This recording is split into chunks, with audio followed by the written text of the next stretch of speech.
काही रूढी आणि परंपरा अशा असतात ज्या काळ बदलला तरी समाजात घट्ट रुजलेल्या असतात.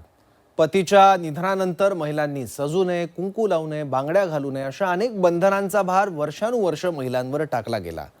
अशा महिलांना विधवा म्हणून दुय्यम स्थान देण्यात आलं. पण लातूर जिल्ह्यात एक असं गाव आहे की त्या गावच्या ग्रामपंचायतीने या जुनाट समजुतींना धैर्यानं छेद देत एक प्रेरणादायी उपक्रम राबवलाय. बघूयात. मुरसटलेल्या समजुतींना लातूर जिल्ह्यातल्या उटी गावचा छेद. विधवा महिलांच्या सन्मानासाठी ग्रामपंचायतीचा निर्णय. जुन्या धारणांची चौकट मोडत महिला दिनी समाजाला नवा संदेश. लातूर जिल्ह्यातील औसा तालुक्यातील उटी ग्रामपंचायत.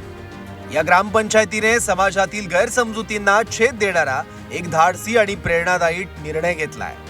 गावातील विधवा महिलांवर साज शृंगार न करण्याची कोणतीही सामाजिक बंधनं राहणार नाहीत असा निर्णय ग्रामपंचायतीने घेतलाय. विधवा महिलांनीही समाजात सन्मानाने आणि आत्मविश्वासाने जगावं यासाठी ग्रामपंचायतीच्या वतीने एक बैठक पार पडली आणि बैठकीतून काही सदस्यांच्या आणि सरपंचांच्या संकल्पनेतून हा निर्णय घेण्यात आला आणि रूढी परंपरेत अडकलेल्या गावातील महिलांना एकत्र करून समाजाने वर्षानुवर्ष लादलेल्या बंधनांना बाजूला सारण्यात आलं. विधवा महिलांनाही सन्मानानं आयुष्य जगण्याचा हक्क आहे असा ठाम संदेश या निर्णयातून देण्यात आला. कार्यक्रम जर घेतला किंवा समाजामध्ये राबवला तर कसा राहील याच्यावर आम्ही सरपंच ताई, वैशाली कांबळे आणि उपसरपंच आणि ग्रामपंचायत सदस्य यांनी चर्चा घेतली.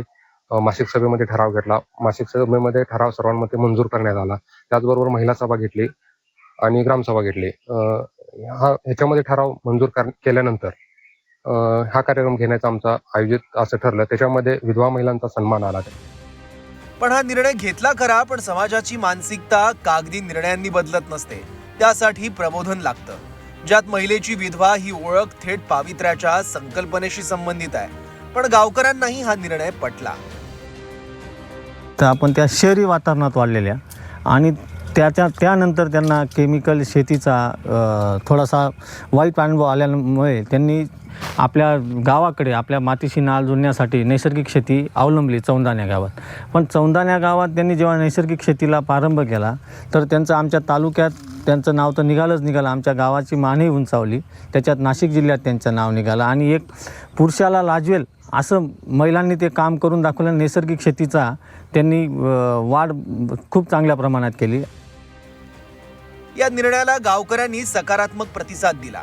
गावातील महिलांनी समाजाने वर्षानुवर्ष घालून दिलेल्या जुन्या बंधनांना धैर्याने झुगारून देत सन्मानाने मंगळसूत्र, बांगड्या आणि कुंकू लावलं.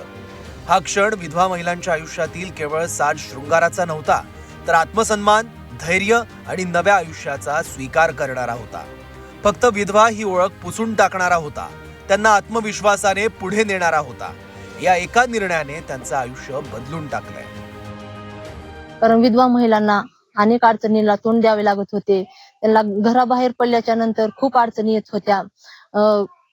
शुभ कार्यामध्ये गेल्याच्या नंतर त्यांना मान सन्मान दिला जात नव्हता. पण आज तोच मान सन्मान आम्हाला ग्रामपंचायतीच्या वतीने दिलेला आहे. त्याच्यामध्ये आम्हाला जे आम्ही काढून टाकलेलं होतं, नवरा मेल्याच्या नंतर जोडवे, मंगळसूत्र, कुंकू, ते परत आम्हाला घालण्यास सांगितलं आणि त्याच्यामुळे आमचा मान सन्मान तरी वाढलाच. पण आम्हाला बाहेर गेल्याच्या नंतर त्यामुळे आमचं खूप खूप संरक्षण होतं आणि लोकांचा जे बघण्याचा दृष्टिकोन आहे तो आता इथून पुढे वाईट नसणार आहे. कारण याचा परिणाम लोकाला वाटतंय ना की ही महिला विधवा नाही, ही महिला सौभाग्यवती आहे. लोक आमच्याकडे वाईट नजरेने बघणार नाहीत. सन्मान भेटला आम्हाला 8 मार्च दिनानिमित्त, महिला दिनानिमित्त आम्हाला आज इथं सन्मानित केलं सगळ्या गावकऱ्यांनी, सगळ्या महिलांनी. आज आमचं इथं हळदी कुंकू लावून हे केलेलं आहे, सन्मान दिलेला आहे. त्याच्यामुळे छान वाटते आणि हे सौभाग्याचं लेणं म्हणून हा करंडा आम्हाला दिलेला आहे. त्याच्याबद्दल पण त्यांचं सगळ्याचा आभारी आहे आणि छान वाटते सर. फक्त विधवा हा शब्द देखील स्त्रीची स्वतंत्र ओळख नाकारणारा आहे. पती असताना ती सौभाग्यवती असते आणि पतीच्या निधनानंतर तिला विधवा म्हटलं जातं. पण स्त्रीची हीच मर्यादित ओळख पुसत तिचं स्वतंत्र अस्तित्व मान्य करण्याच्या दिशेने हे पहिलं पाऊल म्हणायला हवं. त्यामुळे गाव जरी छोटं असलं तरी मोठ्या मनाने हा प्रागतिक निर्णय गावाने घेतलाय.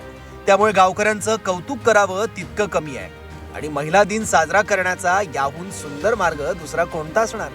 आता यातून आणखी काही गावं आणि समाज प्रेरणा घेईल हीच अपेक्षा. वैभव बालकुंदे, झी 24 तास, लातूर.